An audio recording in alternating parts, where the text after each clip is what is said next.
Pernahkah kalian membayangkan, di sebuah negeri yang begitu luas hingga ujungnya menyentuh dua benua, namun rakyatnya hidup dalam ketakutan, kelaparan dan ketidakadilan? Di tengah dinginnya Rusia, lahirlah seorang anak yang kelak mengguncang dunia, bukan dengan pedang, melainkan dengan ide. Ia bukan raja, bukan jenderal besar, bahkan berkali-kali dipenjara dan dibuang. Namun namanya akan tercatat sebagai sosok yang mengubah arah sejarah abad ke-20. Dialah Vladimir Ilyich Lenin, manusia biasa yang pikirannya menjadi senjata paling berbahaya. Untuk memahami siapa Lenin sebenarnya, kita harus menelusuri kisahnya sejak lahir dari darah dan keluarganya. Dari luka batin yang membentuk keyakinannya, hingga kematian sunyi yang meninggalkan warisan besar dan kontroversial bagi dunia. Kelahiran dan latar belakang keluarga. Vladimir Ilyich Lenin lahir dengan nama Vladimir Ilyich Ulyanov pada 22 April tahun 1870 di kota Simbirsk, sebuah kota kecil di tepi sungai Volga, Rusia. Ia lahir bukan dari keluarga bangsawan, tetapi juga bukan dari kaum miskin. Keluarganya berada di kelas menengah dan terdidik, posisi yang kelak memberinya akses pada pendidikan, buku, dan pemikiran kritis. Ayahnya, Ilya Nikolayevich Ulyanov, adalah seorang pendidik dan pejabat pemerintah di bidang pendidikan. Dia dikenal sebagai sosok yang disiplin, rasional, dan percaya bahwa kemajuan masyarakat hanya bisa dicapai lewat pendidikan.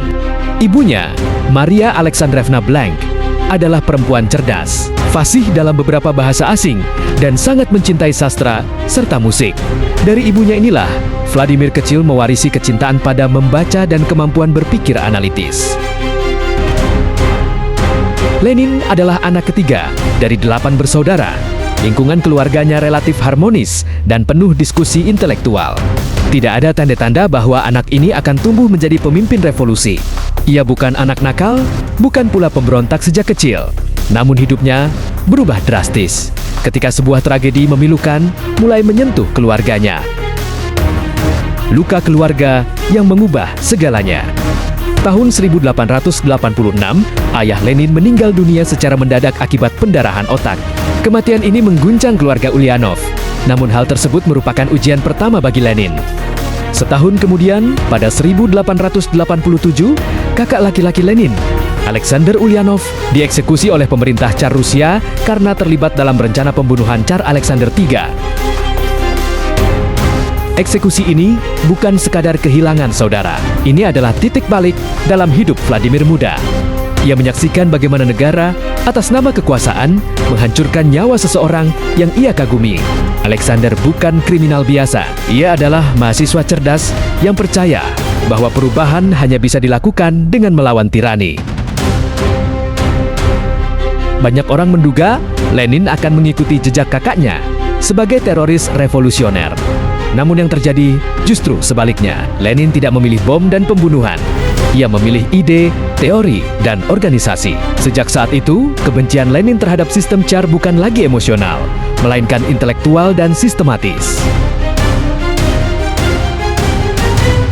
Pendidikan dan awal radikalisasi. Lenin masuk Universitas Kazan untuk belajar hukum, namun ia tidak bertahan lama. Aktivitas politiknya membuat ia dikeluarkan dari universitas dan diawasi ketat oleh polisi rahasia Tsar. Alih-alih menghentikannya, tindakan ini justru menguatkan tekad Lenin. Ia kemudian belajar secara otodidak, membaca karya-karya filsuf dan ekonom Eropa, terutama Karl Marx dan Friedrich Engels. Dari sinilah, Lenin menemukan kerangka pemikiran yang kelak ia kembangkan, yang biasa disebut dengan Marxisme. Namun Lenin bukan pengikut buta Marx. Ia melihat bahwa kondisi Rusia berbeda dengan negara industri Eropa. Rusia masih agraris, feodal, dan tertindas oleh monarki absolut. Maka Lenin mulai bertanya, bagaimana revolusi bisa terjadi di negeri seperti ini? Pertanyaan itu menjadi obsesinya. Menjadi revolusioner profesional. Pada 1890, Lenin aktif dalam kelompok-kelompok sosialis bawah tanah. Ia berulang kali ditangkap, dipenjara, dan akhirnya dibuang ke Siberia selama 3 tahun. Anehnya, masa pembuangan ini tidak mematahkan semangatnya. Justru di sanalah ia menulis, membaca, dan menyusun gagasan. Setelah bebas, Lenin hidup dalam pengasingan di berbagai negara Eropa, di antaranya adalah Swiss, Jerman, Prancis, dan Inggris. Ia hidup sederhana, sering kekurangan uang, namun pikirannya terus bekerja. Ia menulis buku penting berjudul What is to be Done, di mana ia mengemukakan gagasan bahwa revolusi tidak akan terjadi secara spontan. Revolusi harus dipimpin oleh partai pelopor yang disiplin dan terorganisir. Gagasan ini memecah gerakan sosialis Rusia menjadi dua, Bolshevik sebagai kelompok mayoritas yang dipimpin oleh Lenin dan Menshevik sebagai kelompok minoritas. Sejak saat itu, Lenin bukan hanya pemikir, tetapi pemimpin politik dengan pengaruh nyata. Revolusi Rusia saat ide menjadi kenyataan.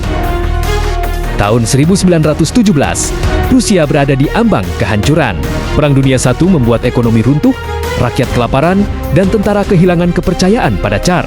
Revolusi Februari menggulingkan Tsar Nicholas II, namun pemerintahan sementara gagal memenuhi harapan rakyat. Di tengah kekacauan itu, Lenin kembali ke Rusia dalam sebuah perjalanan legendaris menggunakan kereta yang difasilitasi Jerman. Kedatangannya seperti api yang menyulut bara. Dengan slogan perdamaian, tanah, dan roti, Lenin dan Bolshevik berhasil merebut simpati buruh dan tentara. Pada Oktober 1917, mereka menggulingkan pemerintahan sementara dalam sebuah kudeta revolusioner yang relatif singkat namun menentukan. Lenin kini bukan lagi buronan, ia menjadi pemimpin Rusia Soviet.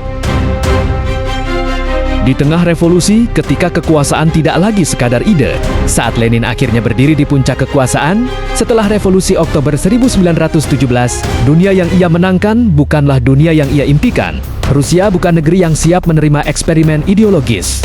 Negara itu hancur, rakyat kelaparan, tentara lelah, dan musuh datang dari segala arah. Revolusi yang di atas kertas tampak sederhana, dalam kenyataannya berubah menjadi labirin kekacauan.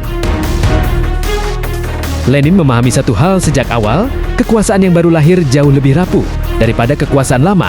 Dan karena itu, ia percaya bahwa kelembutan adalah kemewahan yang tidak bisa dimiliki revolusi. Pemerintahan Bolshevik segera menghadapi perlawanan. Kaum bangsawan lama, perwira militer Tsar, kaum nasionalis, hingga negara-negara barat bersatu dalam satu tujuan, yaitu menggulingkan Lenin. Maka pecahlah Perang Saudara Rusia, salah satu konflik paling brutal dalam sejarah modern. Disinilah sisi Lenin yang paling kontroversial muncul. Teror merah ketika ide dibela dengan darah. Untuk mempertahankan revolusi, Lenin menyetujui pembentukan polisi rahasia bernama CK. Lembaga ini memiliki wewenang mutlak, menangkap, menginterogasi, dan mengeksekusi tanpa pengadilan. Lenin tidak melihat ini sebagai kejahatan, melainkan sebagai alat sejarah. Dalam pikirannya, kekerasan bukan penyimpangan dari revolusi. Kekerasan adalah bagian darinya. Periode ini dikenal sebagai teror merah, di mana ribuan orang dieksekusi atau dipenjara karena dicurigai sebagai kontra-revolusioner. Para petani yang menolak menyerahkan hasil panen, kaum intelektual yang kritis, bahkan sesama revolusioner yang berbeda pendapat, semuanya bisa menjadi target. Namun yang jarang dibicarakan adalah konflik batin Lenin sendiri. Di balik pidato-pidato dingin dan perintah tegas, Lenin sadar bahwa jalan yang ia pilih akan menciptakan luka mendalam. Tapi ia percaya dengan satu hal, lebih baik satu generasi menderita daripada umat manusia selamanya diperbudak. Keyakinan inilah yang membuatnya terus melangkah, bahkan ketika darah mengalir di bawah kakinya. Ekonomi hancur dan keputusan yang mengguncang ideologi.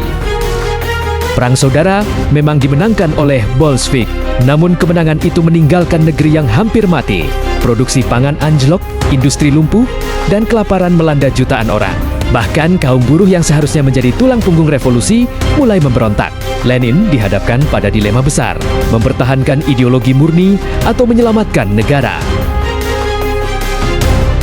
Disinilah Lenin menunjukkan sisi yang jarang diakui oleh para pengkritiknya, pragmatisme ekstrim. Pada tahun 1921, ia memperkenalkan New Economic Policy atau yang biasa disebut NEP, sebuah kebijakan yang mengizinkan kepemilikan usaha kecil, perdagangan bebas terbatas, dan mekanisme pasar. Bagi banyak komunis garis keras, NEP adalah pengkhianatan terhadap sosialisme. Namun bagi Lenin, ini adalah langkah mundur untuk melompat lebih jauh ke depan. Ia berkata, "Kami mundur satu langkah agar bisa maju dua langkah." Keputusan ini menyelamatkan ekonomi Rusia dari kehancuran total. Namun secara bersamaan, ia membuka celah baru, yaitu terjadinya perebutan kekuasaan internal. Bayangan Stalin dan ketakutan terakhir Lenin. Di saat tubuh Lenin mulai melemah, satu sosok mulai menguat dalam diam. Dia adalah Joseph Stalin. Awalnya, Stalin hanya dianggap administrator biasa, tidak secerdas Trotsky, tidak sepopuler Lenin. Namun justru karena itulah ia berbahaya. Lenin yang semakin sering terbaring sakit akibat stroke, mulai menyadari kesalahan fatalnya. Dalam dokumen yang dikenal sebagai Testamen Lenin, ia memperingatkan bahwa Stalin terlalu kasar, terlalu haus kekuasaan, dan berpotensi menghancurkan partai dari dalam. Namun kata-kata itu datang terlambat. Suara Lenin melemah, tubuhnya lumpuh, dan untuk pertama kalinya dalam hidupnya, ia tidak mampu melawan dengan kata-kata. Seorang revolusioner yang mengguncang kekaisaran kini terkurung dalam keheningan, menyaksikan masa depan yang tak lagi bisa ia kendalikan. Kematian sunyi seorang pengguncang dunia. Pada 21 Januari 1924, di sebuah rumah pedesaan di Gorky, Vladimir Lenin menghembuskan napas terakhirnya. Tidak ada pidato, tidak ada revolusi, hanya keheningan. Namun, dunia tidak pernah benar-benar sunyi setelah kematiannya. Rakyat menangis, partai berkabung, dan negara membekukannya dalam simbol keabadian. Tubuh Lenin diawetkan, dipajang, dan dijadikan ikon. Ia tidak hanya dikenang, ia disakralkan. Ironisnya, Lenin yang menolak kultus individu justru menjadi pusat kultus terbesar dalam sejarah modern. Warisan yang lebih besar dari hidupnya. Lenin tidak meninggalkan kekayaan, istana, atau keturunan politik langsung. Yang ia tinggalkan jauh lebih dahsyat. Sistem negara satu partai yang menjadi model bagi banyak rezim di abad ke-20. Konsep revolusi terorganisir, bukan spontan. Inspirasi bagi gerakan kiri dunia, dari Mao Zedong hingga Fidel Castro. Jejak darah dan harapan yang hingga kini masih diperdebatkan. Lenin adalah paradoks hidup. Dia berbicara tentang pembebasan, namun menciptakan penindasan baru. Dia menghancurkan tirani lama, tetapi membuka jalan bagi tirani berikutnya. Lenin dan pertanyaan yang tak pernah mati. Vladimir Lenin bukan sekadar tokoh sejarah. Ia adalah pertanyaan abadi tentang kekuasaan, ideologi, dan manusia. Apakah tujuan mulia membenarkan cara kejam? Apakah revolusi bisa tetap suci setelah memegang kekuasaan? Dan apakah manusia benar-benar bisa menciptakan dunia adil tanpa menjadi monster di dalam prosesnya? Lenin mungkin telah mati lebih dari seabad lalu, namun ide-idenya masih hidup, menghantui, menginspirasi, dan memperingatkan kita bahwa pikiran manusia bisa lebih berbahaya daripada senjata apapun. Terima kasih sudah menonton sampai selesai. Bila ada masukan, saran atau kesalahan informasi, silahkan tambahkan di kolom komentar. Jika kalian suka video ini, silahkan tekan tombol like, dan jangan lupa subscribe untuk mendapat video-video menarik dari channel ini. See you next video. Sampai jumpa. Sampai jumpa.